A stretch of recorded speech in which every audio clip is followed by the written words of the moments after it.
What's up, Descendants, and welcome back to another First Descendant video. Today we are talking Enzo again. I got a lot of comments in my ultimate Enzo build video about not using shield. So I didn't like shield. I prefer damage and stacked HP. I really don't feel like it's worth it. But we're going to use a build here, as you can see, with shields, and we're going to see how it plays out. Now this has got, just like my other Enzo build, it's got 100% on cooldown. So you never have to worry about skills. But with this one, you get the added bonus of having a bunch of shields. Now, as you can see, that was really easy. Just as expected. And what I'm going to do is we're going to go back into it. And I'm going to show you why I don't like shields. Now, this will work absolutely fine people who do like shields, right? So I get there will be people that do want to utilize shield.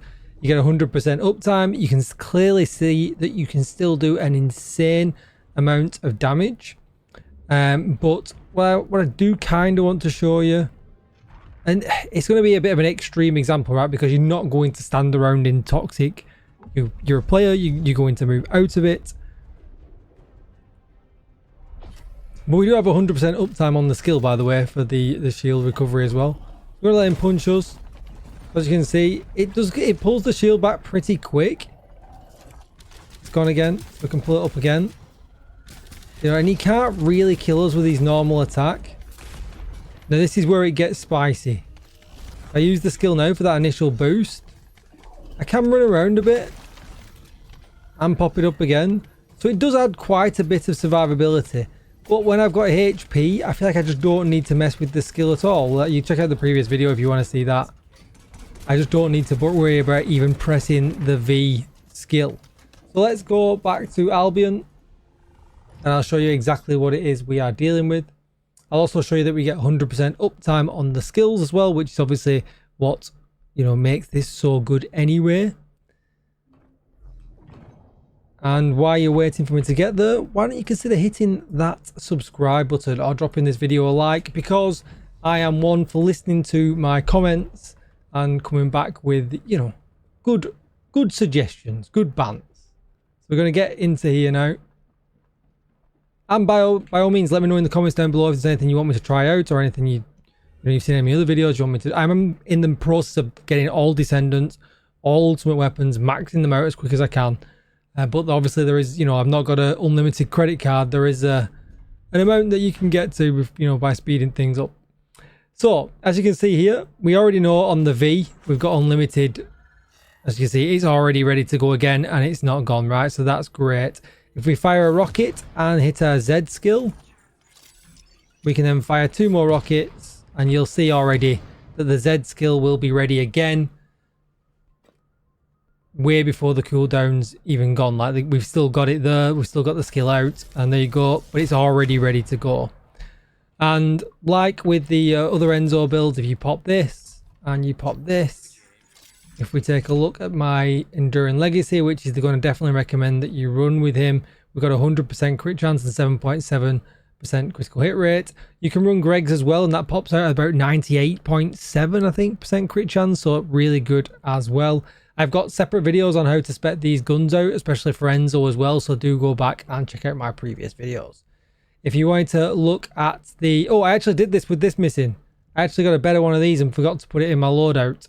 So that's embarrassing. But we can put that in now. Where is it? Annihilation. There. So we was missing 278 shields. So it is a little bit stronger than what we were saying, than what I was showing. And what we're going to do there is we're going to save the current setting just so that doesn't happen again. Right, Descendant modules. So this is what we're going with. Supply, firearm enhancer. It just seems to be the go-to for Enzo. Multi-maneuvering, whatever you want to use here. So then we're going to use increased shield. We're going to use weighing the scales because that gives us increased shield and also benefits our skill cost.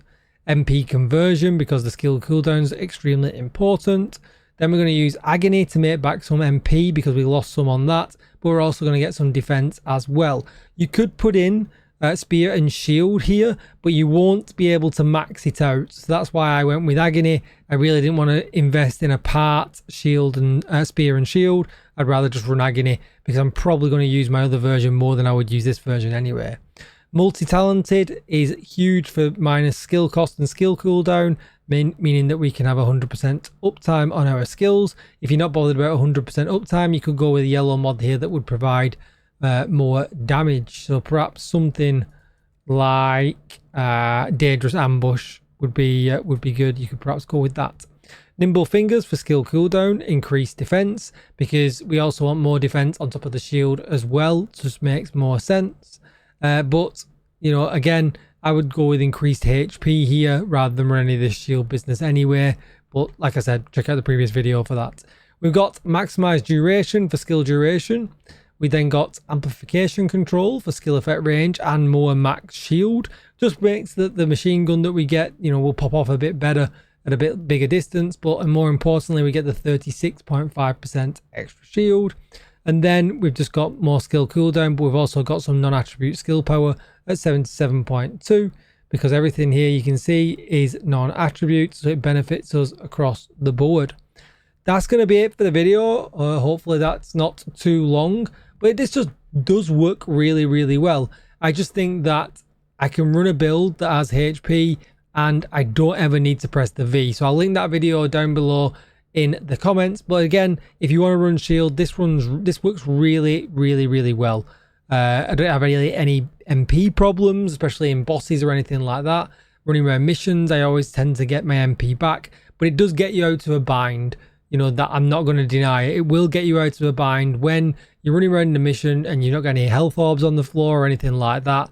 Having that V always up all of the time so that you can basically use that enhanced combat suit and basically get all of your shield back. It is pretty useful. It is pretty good, and it does make the game a bit easier to play. You know, I noticed when I was kicking back on the sofa and I was using, you know, controller, it was an easier play using this than what it would be using a sweatier, you know, HP build like I built previously. A quick look at the right hand side. You can see here I'm using a skill cost reactor. I would love a second skill attribute on there, but unluckily for now I've not been able to get one. Gone with the annihilation set because it gives an extra bit of skill duration. Just make sure that you get defense, one of these in here, and you also want a defense and a HP one of these in here. You can get max shields on this one as well, which is really, really going to help. That's going to be it for the video. Don't forget, you can join my Discord. The link is down below in the description. I'd really appreciate it if you would hit that subscribe button, and if we get 100 likes on the video, that would really help my channel out. Thank you so much for watching, and I will see you in the next one. See you later.